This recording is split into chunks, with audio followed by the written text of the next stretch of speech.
Oke, rasa haus. Kita semua tahu lah ya rasanya kayak apa. Sensasi yang akrab banget, tapi pernah kepikiran nggak sih? Di balik hal yang kelihatannya simpel ini, ternyata ada misteri yang luar biasa. Ini tuh bukan cuma soal mulut kering loh. Jauh di dalam otak kita, ada sebuah program bertahan hidup super canggih yang jalan terus-menerus. Coba deh inget-inget, pas lagi haus-hausnya, terus minum. Tegukan pertama itu rasanya lega banget kan? Dan cepet banget. Padahal kalau dipikir-pikir, air kan butuh waktu buat diserap tubuh. Kok bisa seinstan itu? Nah, disinilah keajaibannya.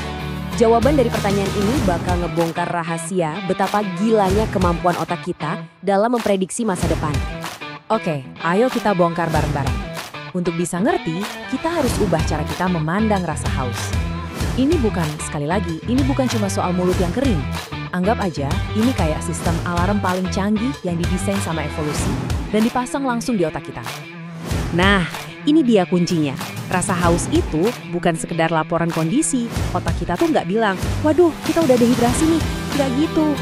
Justru sebaliknya, otak kita itu kayak penjelajah waktu. Dia ngintip ke masa depan, terus teriak, awas sebentar lagi kita dehidrasi.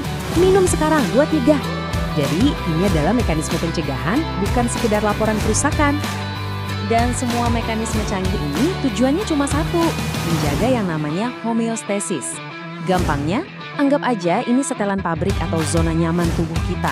Semuanya harus seimbang, suhu, nutrisi, dan yang paling penting, cairan. Begitu keseimbangan cairan ini mulai goyang, alarm haus inilah yang jadi garda terdepan.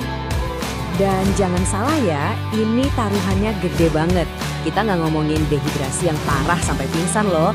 Cukup kehilangan cairan 2% aja dari berat badan, yang mungkin kita bahkan nggak sadar, itu udah cukup buat bikin fokus kita buyar dan memori jangka pendek kita berantakan. Ini bukti kalau otak kita serius banget nanggepin ancaman kekurangan cairan. Oke, sekarang ayo kita atur lebih dalam lagi. Kita bakal masuk ke ruang kontrol di otak buat ketemu langsung sama manajer yang ngatur semua ini. Pusat komandonya kecil banget, tapi jangan salah, kekuasaannya itu luar biasa. Kenalin, namanya hipotalamus. Jangan ketipu sama ukurannya ya, cuma segede kacang almond. Tapi struktur mungil ini tuh ibarat CEO buat semua urusan bertahan hidup kita. Lapar, suhu tubuh, dan pastinya rasa haus. Dialah bos besarnya. Terus gimana caranya hipotalamus tahu kapan harus bertindak? Nah, dia ini punya mata-mata khusus. Namanya lamina terminalis. Bayangin aja ini kayak ruang pencicip internal. Tempat otak bisa terus-terusan ngetes kualitas darah kita secara real time. Desainnya ini jenius sekaligus nekat loh. Gini, sebagian besar area otak kita itu dilindungin sama benteng super ketat namanya sawar darah otak. Tapi, khusus di lamina terminalis ini, otak sengaja bikin lubang intip di bentengnya. Tujuannya, biar dia bisa julurin lidahnya dan langsung ngicipin darah kita buat ngecek kadar garam setiap saat. Prosesnya itu rapih banget, kayak rantai komando militer. Pertama, ada pasukan sensor di garis depan yang tugasnya ngicipin darah. Terus mereka lapor ke integrator yang perannya kayak jenderal. Si jenderal ini yang analisis semua data yang masuk. Kalau dia mutusin ada ancaman, dia bakal langsung keluarin perintah ke seluruh otak. Perintah itulah yang kita rasain sebagai haus. Tapi ceritanya nggak berhenti di situ. Sistemnya ternyata lebih canggih dari yang kita kira. Otak kita itu nggak cuma punya satu jenis alarm, tapi dua. Ada dua sistem alarm yang beda buat deteksi krisis cairan dan masing-masing punya kurir kimiawinya sendiri. Jadi ada dua wajah rasa haus. Yang pertama, haus osmotik. Ini soal kualitas darah kita. Misalnya, pas darah kita jadi terlalu asin. Terus yang kedua ada haus hipovolemik. Nah kalau ini soal kuantitas atau volume darah.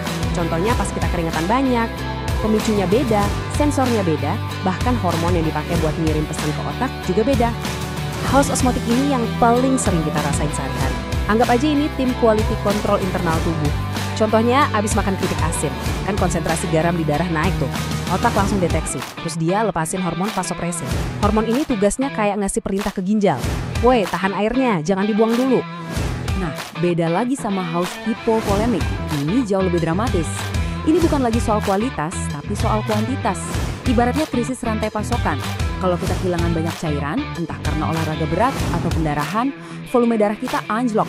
Nah, ini bakal memicu hormon angiotensin 2 yang pesannya itu jelas banget dan super mendesak. Kode merah, stok cairan habis, minum sekarang juga. Oke, sekarang kita sampai di bagian yang paling keren yang bakal jawab pertanyaan kita di awal tadi.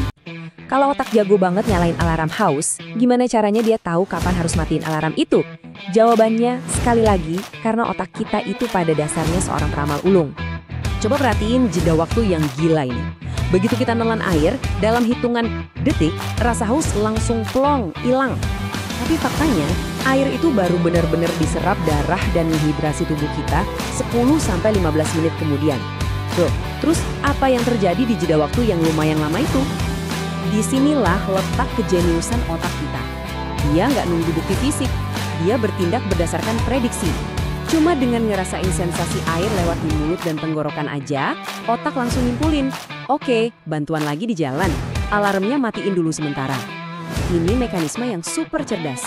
Tujuannya biar kita nggak minum kebanyakan, yang malah bisa bahaya juga. Jadi, sistemnya itu ada 2 lapis. Pertama, ada sinyal janji yang cepat dari mulut dan tenggorokan. Ini yang ngasih rasa lega instan. Nah, sekitar 10 menitan kemudian, baru deh datang sinyal cek fakta dari usus. Sinyal kedua ini tugasnya buat konfirmasi ke otak. Beneran gak nih cairan yang tadi diminum itu beneran air yang berguna? Dan sistem cek fakta ini pinter banget. Coba bayangin, kalau kita nggak sengaja minum air laut, mulut kita bakal ngirim sinyal janji, dan rasa haus bakal hilang sesaat. Tapi, beberapa menit kemudian, usus kita bakal deteksi garamnya dan langsung ngirim sinyal darurat ke otak. Woi salah, ini bukan bantuan, ini malah bikin makin parah. Dan seketika, alarm haus bakal nyala lagi, bahkan lebih kenceng dari sebelumnya. Sistem prediksi dan koreksi yang sempurna banget kan? Nah, terakhir, ayo kita tarik semua ini ke pengalaman kita sehari-hari. Kenapa sih penting banget ngerti soal ini? Karena ternyata ngabain alarm haus ini punya akibat langsung ke ketajaman otak kita. Coba lihat daftar ini. Ingat ya, ini kita ngomongin dehidrasi ringan loh.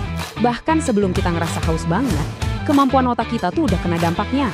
Perhatian jadi gampang buyar, reaksi jadi lemot, memori jangka pendek payah, dan bahkan mood jadi jelek. Jadi perasaan gampang marah atau uring-uringan pas lagi haus itu bukan cuma perasaan. Itu efek neurologis yang beneran terjadi. Jadi intinya apa? Sinyal haus itu bukan cuma pengingat buat minum biar nggak mati. Bukan. Itu adalah alat vital buat menjaga otak kita tetap tajam, emosi kita stabil, dan performa kita ada di level puncak. Pada akhirnya, menghidrasi tubuh itu ya sama aja dengan menghidrasi pikiran kita. Dan ini ninggalin kita sama satu pertanyaan yang bikin mikir. Kalau buat urusan sesimpel minum aja, otak kita udah jadi mesin prediksi secanggih itu yang terus-terusan ngintip masa depan buat ngejaga kita. Coba dibayangin, di aspek lain kehidupan kita, kira-kira prediksi-prediksi tak terlihat apa lagi ya yang lagi dijalankan otak kita di belakang layar sekarang juga?